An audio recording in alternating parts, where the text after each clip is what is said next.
नमस्कार, वेब दुनिया के फटाफट बुलेटिन में आप सभी का स्वागत है और नजर डालेंगे आज की खास खबरों पर। पंजाब के 3 युवकों का ईरान में अपहरण। जानकारी के मुताबिक तीनों युवकों को ऑस्ट्रेलिया भेजने के नाम पर एजेंट ने ईरान भेज दिया। 1 मई से युवकों का परिवार से कोई संपर्क नहीं है। परिजनों से मांगी जा रही है करोड़ों रुपए की फिरौती। पाकिस्तान से सटे गुजरात, राजस्थान, पंजाब और जम्मू कश्मीर में गुरुवार को मॉक ड्रिल का आयोजन किया जाएगा। यह मॉक ड्रिल शाम 4 बजे होगी। इस दौरान लोगों को सतर्क रहने की हिदायत दी जाएगी।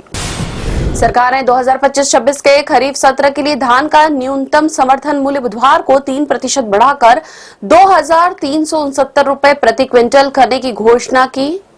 प्रधानमंत्री नरेंद्र मोदी की अध्यक्षता में हुई आर्थिक मामलों की मंत्रिमंडल समिति की बैठक में लिया गया इस संबंध में निर्णय।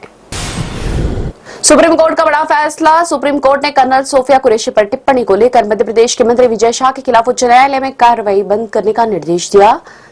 एसआईटी से रिपोर्ट मांगी। मंत्री की गिरफ्तारी पर रोक जारी रहेगी। मणिपुर में भाजपा विधायक थोकचोम राधेश्याम सिंह ने बुधवार को राज्यपाल अजय कुमार भल्ला से मुलाकात के बाद दावा किया कि 44 विधायक नई सरकार बनाने के लिए तैयार है। सिंह ने 9 अन्य विधायकों के साथ राजभवन में राज्यपाल से मुलाकात की थी। तमिलनाडु के सत्तारूढ़ द्रमुक की सहयोगी मक्कल निधि मय्यम ने बुधवार को घोषणा की कि उसके अध्यक्ष कमल हासन 19 जून को होने वाले राज्यसभा चुनाव के लिए उसके उम्मीदवार होंगे। द्रमुक अध्यक्ष और मुख्यमंत्री स्टालिन द्वारा एमएनएम को राज्यसभा की 1 सीट आवंटित करने की घोषणा किए जाने के तुरंत बाद पार्टी ने किया ऐलान। असम कांग्रेस के अध्यक्ष गौरव गोगोई ने पत्नी के पाकिस्तान लिंक के आरोपों को सी ग्रेड मूवी का प्लॉट बताकर खारिज किया। असम सीएम हिमंत का दावा कि 10 सितंबर को विशेष जांच दल के सबूतों से सच सामने आएगा। गोगोई ने कहा कि पत्नी ने 2013 में केवल 1 साल दक्षिण एशिया में जलवायु परिवर्तन पर एक अंतर्राष्ट्रीय परियोजना के तहत पाक के साथ काम किया था। प्रधानमंत्री नरेंद्र मोदी ने गुजरात के दाहोद में 9000 एचपी वाले इंजन को हरी झंडी दिखाकर रवाना किया। रेल मंत्रालय ने बताया कि भारतीय रेलवे के लिए विकसित अब तक सबसे शक्तिशाली एकल इकाई वाला विद्युत इंजन है। मध्य प्रदेश के रतलाम जिले में बुधवार को बिहार एसटीएफ की एक टीम का वाहन पलट जाने से 2 पुलिसकर्मियों की मौत हो गई। पुलिस अधिकारियों ने बताया कि हादसा सुबह करीब 10 बजे उस समय हुआ जब एसटीएफ की टीम गुजरात के सूरत जिले में अपराधियों की गिरफ्तारी के लिए जा रही थी।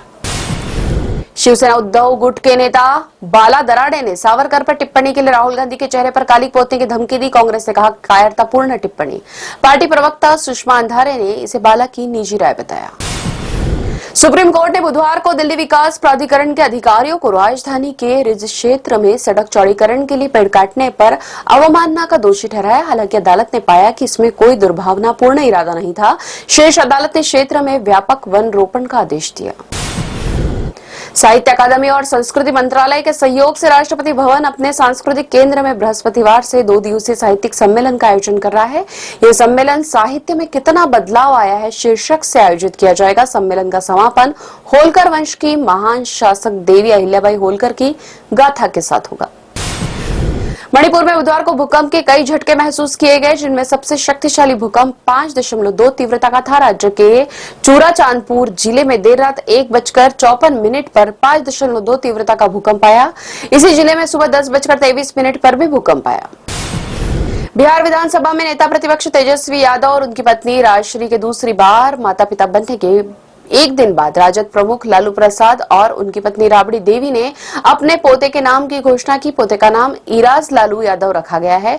इराज हनुमान जी का ही एक नाम है।